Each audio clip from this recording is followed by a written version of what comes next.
Honorable Speaker, let me first thank the Honorable Junet for raising this issue. Because, Honorable Speaker, at times we are afraid to speak for ourselves because we'll be seen to be fighting the church or religious leaders. And let me thank Honorable Junet because the issue he has raised is not an issue where he is raising an issue that is fighting anybody, but rather fighting for ourselves as members of parliament. Honorable Speaker, if you can protect me from the member for Kericho, who is conversing in Kalenjin in the house.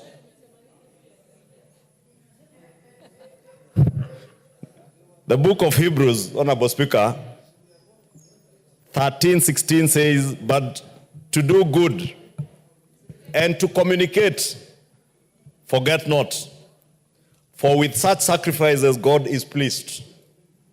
Obey them that have the rule over you, and submit yourselves, for they watch for your souls as they that must give account, that they may do it with joy and not with grief, for that is unprofitable for you.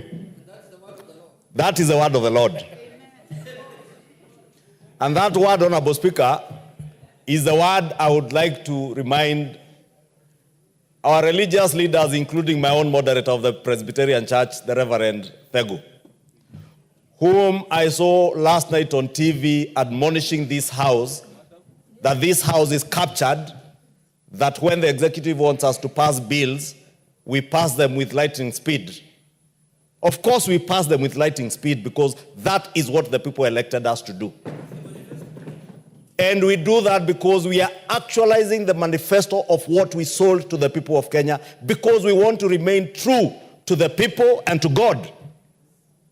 Therefore, because you are my moderator, you cannot admonish me simply because you hail from Nyeri and you think the impeachment process moved with speed. That speed is what is expected of us under the Constitution.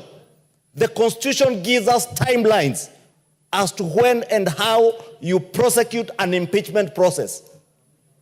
And let me say, Honorable Speaker, because the Honorable Junet has done good to raise this issue, we must not be afraid to tell our religious leaders that even when we do good, as the book of Hebrews tells us, when we give in church, we do not give in church to please the bishop, the moderator, the reverend, not even the church members, the congregations in our churches. We do it because the good book in the Bible tells us, do good and communicate because it is pleasing to God. I never go to church to please my bishop. I never go to church to please my moderator. I neither go to church to satisfy the whims of my reverend. I go to church and do what I do because it is pleasing to my God, and we shall continue to do it. And if our religious class imagines they can intimidate us, I have never walked into a church, Honorable Speaker, and asked a single religious leader to give me an opportunity to speak to church. I am glad I patronize a church that's not one of the mainstream churches in Nairobi, together with a member for Kiminini, the Honorable Kakai Bisau. And we go there and we sit in church, we listen to the sermon, and we leave. We never seek anybody to give us an opportunity to address the congregation.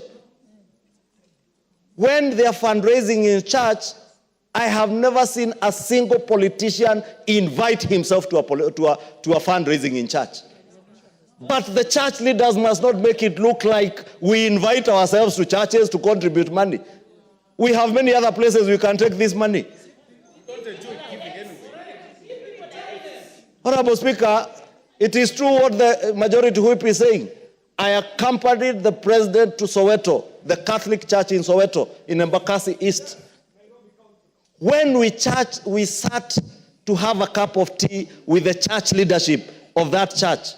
They are the ones who sought the president's help and our help, together with that of the governor for Nairobi, to build a house for the father. They also sought help with the road. That road to Soweto has already been advertised in the papers for its rehabilitation. When I saw the Archbishop of the Catholic Church, with all due respect to the Archbishop of the Catholic Church, write a letter that they will return some money to the president, I can confirm to the country and to this house, not a shilling, not a cent has been returned to the president. And when it is returned, there are hundreds of churches who have sent me messages and are sending the president messages. They are waiting for the money to be returned. They are willing to receive the money to do the work of God, because it is pleasing to God, not to man, not to the bishop, not to the archbishop. Honorable Speaker, respect is earned, and it is two-way. We respect our church leaders, and they must earn that respect. If you speak at me, I'll speak back at you. If you respect me, I will respect you back. Honorable Speaker, I had my own moderator of the Presbyterian Church yesterday say things that I would not expect a church leader to say and speak of leaders. Because, again, if you read the book of Romans, it calls Romans 13, I think verse 1 to 4. It calls on everybody to obey authority, because there is no authority that is not ordained by God himself. God is not the religious leaders. God anoints religious leaders to serve his people. God anoints political leaders and other secular leaders to lead his people. And we all serve the same people. Therefore, I know we all come from backgrounds. And I know some of these religious leaders have issues because of where they come from. But they must divorce their personal feelings from their church work. At times there are things I also want to say because based on where I come from. But I remember I am a leader in this country, a national leader. There are certain things I cannot say or do as a leader. I want to call for that wisdom from our religious leaders. I want to call for them to respect authority as commanded in the Bible. I want them to help this country.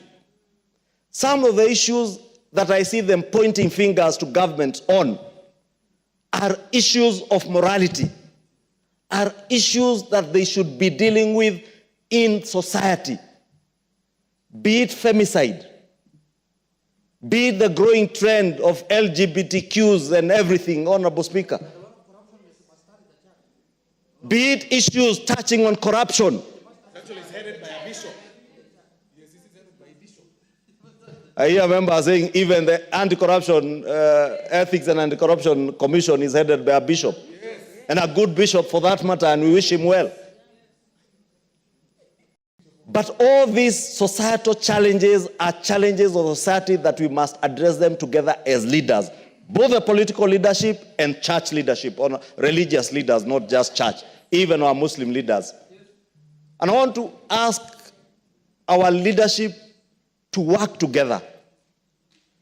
We cannot deal with the issues that we have seen, the challenges we have seen with femicide, challenges with our children, without working together. Honorable Speaker, our schools, if there is some moral decadence, it begins from our schools. Many of our schools are sponsored by churches.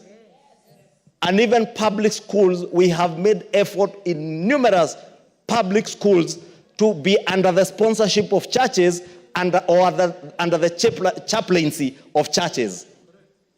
But that is where the rains are starting to beat us. The only reason you see men doing the kind of bad things they are doing to young girls is because there's something we lost in our moral upbringing. Not just as men, but as a society. But that is the work of the church. Where is the church? I do not see the church in those issues. The church now is more in politics than anything else, and we welcome them to politics. Indeed, this house that they are admonishing has elected bishops and reverends and others nominated, like Bishop Kosgei. Canon Naomi of the Anglican Church is a deputy whip who whips members to come and vote for bills because that is what they are elected to do. Therefore, let me just thank Honorable Junet, Honorable Speaker, but with tremendous respect, ask our church leaders. When you point a finger at a leader, look at the four that are pointing at yourself. When you admonish corruption, don't just talk about the fight against corruption, practice it. It cannot be that my money when I was a business person, and I am still a business person, was not corrupt money, but when I'm elected as a member of parliament, now I am told this is corrupt money. It can't be. You know, it is so interesting, Honorable Speaker, that they are now even choosing which political leader to speak, which one you can receive money from, which one you like, which one you don't like, which political party you like, which political party you don't like. Honorable Speaker, let me just call for mutual respect. Because I am a Christian, a practicing one, and living as one, I will live by the Bible and according to the Bible. I can read the Bible, I can interpret the Bible, I know what the Bible tells me about giving, I know what the Bible tells me about respect for church leaders. I will respect them, but I also expect them to respect those in authority back. With those many remarks, Honorable Speaker, let me thank the Honorable Junet for having raised that matter.